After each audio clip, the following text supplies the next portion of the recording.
सरला देवी की दो बहुएं, बड़ी बहू मीनाक्षी और छोटी बहू ममता।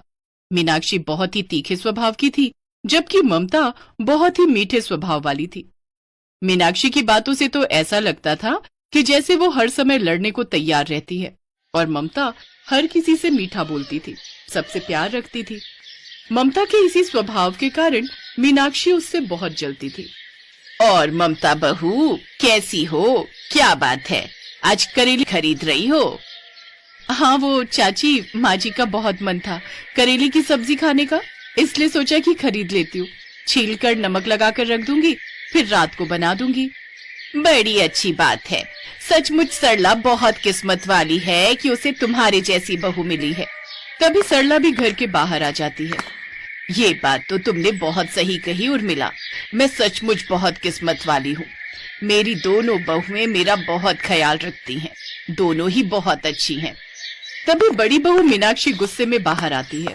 पड़ोसन तब तक अपने घर में जा चुकी थी। मुझे पता है मेरी ही बुराई कर रहे होंगे, आपको मेरी बुराई करने के सिवा कुछ दिखता ही कहाँ है। कैसी बातें कर रही हो मीनाक्षी बहू, हम भला तुम्हारी बुराई क्यों करेंगे? और मैं ऐसी नहीं हूँ कि पीठ पीछे अपनी बहुओं की बुराई करूं। मेरे लिए तुम दोनों बहुएं एक बराबर हो। माँ जी, मैं करेले छील देती हूँ। बस ऐसी ही चिकनी चुपड़ी मीठी मीठी बातें करके तुम सबको फंसा लेती हो। भाभी, ऐसी कोई बात नहीं है, अगर आप करेले की सब्जी बनाना चाहते हो तो आप बना लो। मैं क्यों बनाऊं कड़वे करेले, मैं दाल बना दूंगी। पता नहीं ये मीनाक्षी अपने मन से ये कड़वाहट, ये तीखापन कैसे और कब निकालेगी।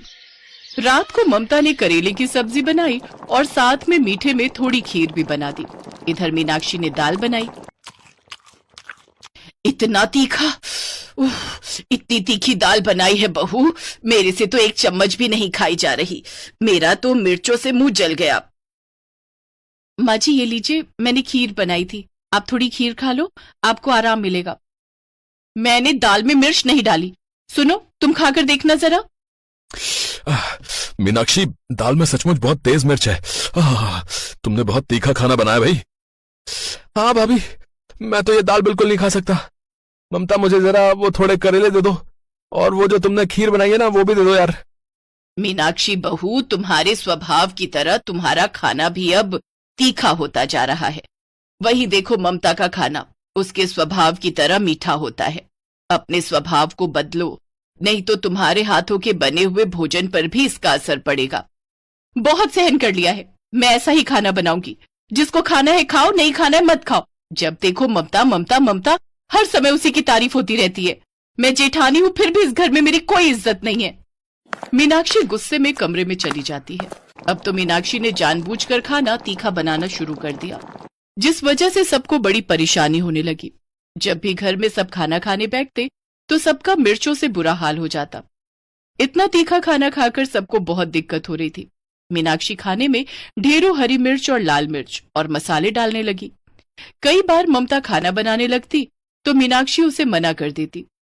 मैं तुम्हारी जेठानी हूं ना, इसीलिए सब्जी मैं बनाऊंगी, तुम सिर्फ चपाती बनाओ। देवरानी हो, देवरानी बनकर रहो। ममता को लड़ना और बहस करना पसंद नहीं था, इसलिए वो अपनी जेठानी को कुछ नहीं कहती थी। अब ममता ने सोच लिया था कि जब भी उसकी जेठानी तीखे पकवान बनाएगी तो वो पहले ही मीठे पकवान बनाकर तैयार कर देगी, ताकि तीखा खाने के बाद सबको मीठा मिल सके। पता नहीं ये मीनाक्षी कैसी जिद पकड़कर बैठ गई है। इतनी मिर्ची डाली है सब्जी में, देखो ऐसा लग रहा है जैसे ये आलू की सब्जी नहीं, ये मिर्च की सब्जी है। हो, हे राम, मेरा तो मुंह जल गया। माँ जी, ये रोटी पर शक्कर रखकर लाई थी, आप ये खा लो, इससे आपको मिर्च नहीं लगेगी। अगले कुछ दिन तक घर का माहौल ऐसा ही बना रहा। मीनाक्षी किसी की सुन ही नहीं रही थी, वो तीखा खाना बनाती ही रही। अब ममता भी कब तक रोजाना मीठे पकवान बनाती। सरला देवी जो ये सब देख रही थी, वो अब ये सब होते नहीं देख पा रही थी।